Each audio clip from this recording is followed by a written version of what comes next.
Welcome to this week's Smackdown, ladies and gentlemen. Look, you guys know me. Many of you subscribers know me. Nicole Beth knows me. Brittany Johnson knows me. Morgan and Sarah knows me. Several people. Legend knows me.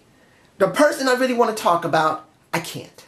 Not as the focus of the entire ending of the show. Of this review. I'm really frustrated about this because I want to talk about Naomi last, but I can't. I will talk about her, but the show was so controversial, I got to talk about that last. So let's get through everything else. I'll talk about my baby, and then I'll talk about the end of the show.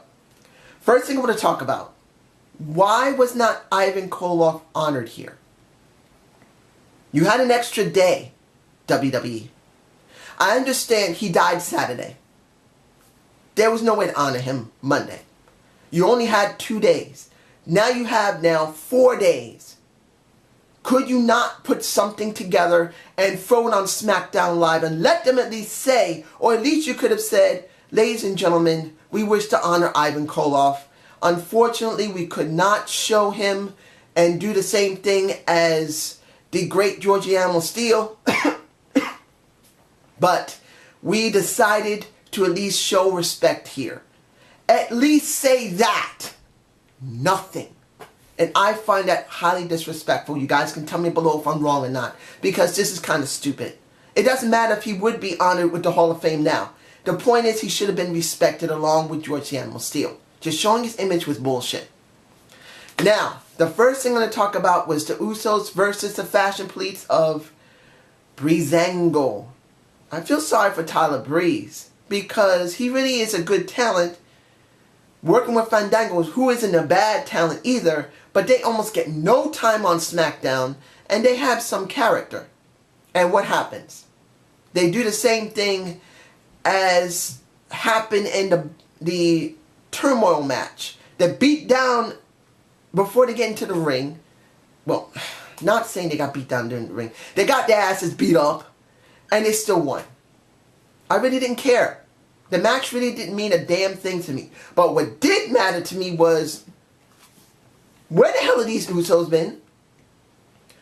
This promo was beautiful from Jay. Was nice from Jimmy. Jimmy's always been generally the one who talks for them. But Jay, oh my God. Where has these two been? Has the WWE kept these guys off TV so long that they forgot how to do good promo segments, and then they just got sick of it and they said, you know what? Fuck this. We're going to show that we really know how to talk. And they did. The crowd wasn't very interested in first when they came out from the fans area. But then they won the crowd over.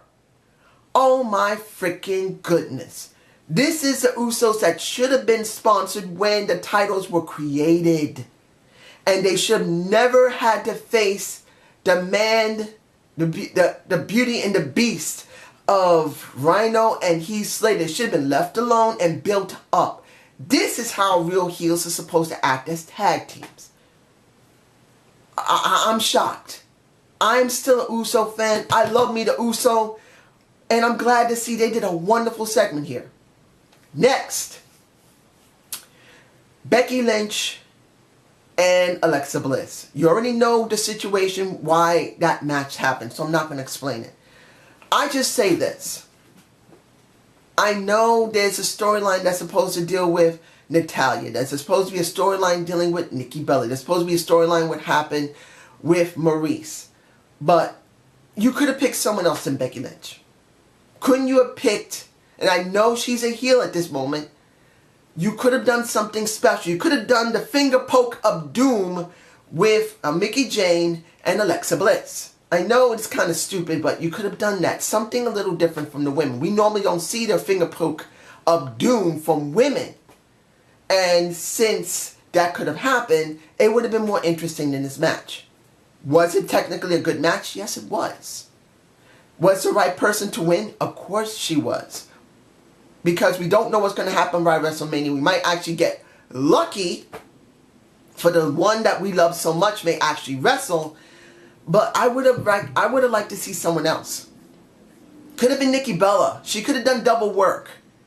She could have done that match a part of it, and then Natalya came down and attacked her, and then later the night they could have had that Falls Count Anywhere match. She could have had a shot at the title, got jaded and treated like garbage because of Natalya, and then they could have gone to it. It would have even made it more apparent. Well, let's go to the Falls Count Anywhere match. Was it a good one? Yeah, it actually was good for women. This was a good Falls Count Anywhere match, and it led into Maurice being interjected into the feud between Natalya and the Nikki Bella. I'll say this, and I've said this for many years. Nikki was brought in with Brie as twins. We all know this. People always have known the Bella twins have been the Bella twins. That's the reason why they were brought in. We know this. But has Nikki improved her ring work? Yes, she has. In the last near 3 years, even with the time she's been away, including hurting her neck, she has improved her work. She's a better wrestler. And an all-around better performer. Not saying that she's a greater performer, a better performer. She has improved. So, seeing this amount of work from her was not bad. Now, the question's going to be, you still have about 40 days left before WrestleMania. So, how are they going to explain Maurice? I know 2 times Maurice got nailed because of Nikki. I understand that. But how is it going to be explained? Is it going to be The Miz who's going to talk for her? Because in some cases, The Miz has had Maurice talk for her. And The Miz has always talked generally for himself. So will Maurice talk? Or will it be The Miz who's going to talk a bit for her? And then it's going to be Maurice who's going to talk. Because I feel it like this. Maurice should have The Miz talk for her at first. Because she's so angry. And then she takes over from there. I think that would make her a better heel because we have not seen her work in the ring for years. So she needs a good rub from a very good talent, which is her husband. That's the way I feel about it. You guys can tell me below. Let's see. What am I forgetting here? The Battle Royal is the last thing we can talk about. But it's time to talk about my baby. I was about to cry when I heard what happened. At first, I was happy to see it come down to the ring. Daniel Bryan came out and said, "Please welcome our new SmackDown Women's Champion, Naomi." I was just ecstatic. I was happy. Finally, they showed her the respect. I did not see this coming. I knew she was hurt legitimately, but I didn't think it was that bad. And now, what do we get? We get Naomi now having to relinquish her freaking title. I was at the point of tears. And to a point, maybe I did cry a little bit. I just didn't notice. I was so upset. I was saying, fuck! I had to say it like that. I'm sorry, I cursed. I'm sorry. That's the exact word. When he said, I checked the records, I checked your doctor's report, you cannot wrestle in the next 30 days. You have to relinquish your title.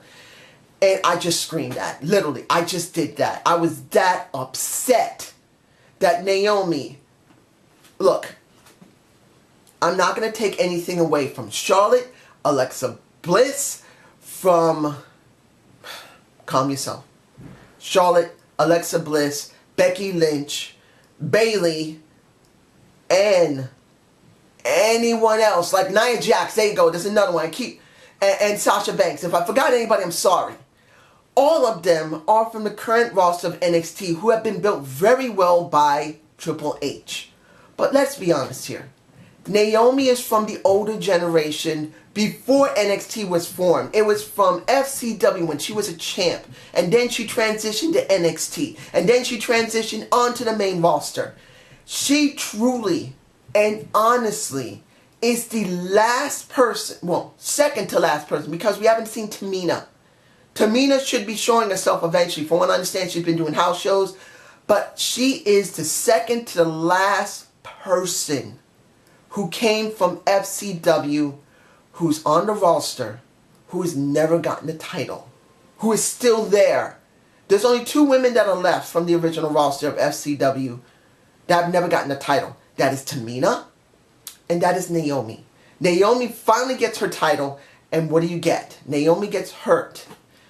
it broke my heart. I really wanted to break into tears, and I just started screaming fuck. I'm sorry for cursing, ladies and gentlemen, but this is the truth.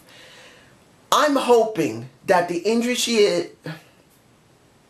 Calm down. We could be lucky that her injury is not that bad and she could perform at WrestleMania and try to reclaim her title again. That actually would make sense why Alexa Bliss won. But we still don't know. Let's move on to the Battle Royal. I knew that Cena wasn't going to win, nor Miz, because of what we've been hearing, that Cena and Miz are going to have their moment at WrestleMania with their women. And what happened with Nikki Bella getting attacked by Maurice, it looks obvious. I never believed Mojo Rawley was going to get it, or Apollo Crews. We knew they were just for show. So I felt it was going to be either AJ Styles, Baron Corbin, or Dean Ambrose. That's what I thought, because of the way they were sponsoring this. But I never expected it to end the way it did, with the controversy of both of them winning and losing at the same time. That Luke Harper, people have always said, no matter how Luke looks, his ring work was astoundingly good. That his talking ability has always been good, but they never knew what to do with him. And we've always known about AJ Styles. AJ is one of the most best performances this company has had in recent memory. If you talk about the top 20 talent around the world that knows how to do the work well, AJ's in that category, one of the top 20 best wrestlers on the planet. He just is. So when they did this tie for the Battle Royal, I felt, well, there's only one way they're going to end this. It's going to be a triple threat for WrestleMania. In actuality, it might not be that bad. I wouldn't mind seeing two new faces. Well, let's be honest here. We're going to actually see 3 new faces as the main match for WrestleMania. You got... I know a lot of people are so happy about Bray Wyatt, and so am I to a certain extent. But Bray has not been built very well. And as it stands, I'm glad to see him in the main title scene and won the title. But let's be serious. And I do agree with the Slag Daddy from Off the Rope Show Central. He's not been built well. I've always said he needed to win a minor title, be given time in the main title scene with good storylines, and then go after the main title. As happy as I am to see him in the main title scene as a champ, he's been built very poorly. The WWE has treated him wrong. And this title reign will not mean a lot. But then you get him going into WrestleMania. And then you get Luke Harper, who has never gone into a really good match in WrestleMania. And even on top of that, the main match of WrestleMania. And then you got AJ Styles, who I feel that the WWE has been kind of screwing over in the last couple of months. They don't really believe he's that good, I don't believe. I know a lot of people say, dude, they do. And maybe AJ may say himself, because from what I understand from Andre, the way he's talked about his friend, he's the type of person who will take shit and turn it into lemonade. He will take the best out of that and make it work. And he won't say, I'm not getting anywhere. I will get somewhere. That's the way AJ works. But I do believe to a certain extent the WWE has been kind of screwing him over a little bit. But when you see this, you're going to have 3 fresh faces at WrestleMania as the main match of the entire thing. The marquee match. It makes you a little nervous, but excited at the same time. You're going to have 3 wrestlers who have never headlined WrestleMania headlining it. Because I do believe they're going to be... Calm down. I'm getting a little excited here. Luke Harper versus AJ Styles versus Bray Wyatt as the marquee match for WrestleMania. It is kind of exciting to see 3 people, one totally unknown, one who's been fucked over, and one heavily established wrestler finally get their due in one point or another as the main marquee match. And it sounds exciting, but it's also very worrying. Because from what I understand about the card of WrestleMania, it's not a good one. And if the card doesn't work very well, no matter how good this match is going to be, WrestleMania is going to be a flop. So I don't know how this is going to go. And particularly, how they're going to be building Bray Wyatt for the next 40 days. Will he just stay out of the ring? I hope they're smart enough not to put him in the ring. Leave him out of the ring. Let him talk. Let him do his segments. Let him beat people down. No interaction with anyone in the ring. If they start throwing him in the ring, he's going to show weakness. Unless it's a super jobber, he's going to show weakness. So I hope they don't do it. But this is just my point of view. You guys tell me below. I am so upset that Naomi had to give up a title. This hurts my heart. From the first few months that I started this show, the first person I truly believed was a great talent was Naomi. And I'm so happy that she won her title, but my heart breaks that she had to relinquish it. And just to say this to everyone, I am not changing my intro. She never lost her title. She had to relinquish it. So the title and the intro is still Naomi Knight. Have a good day. Have a good night.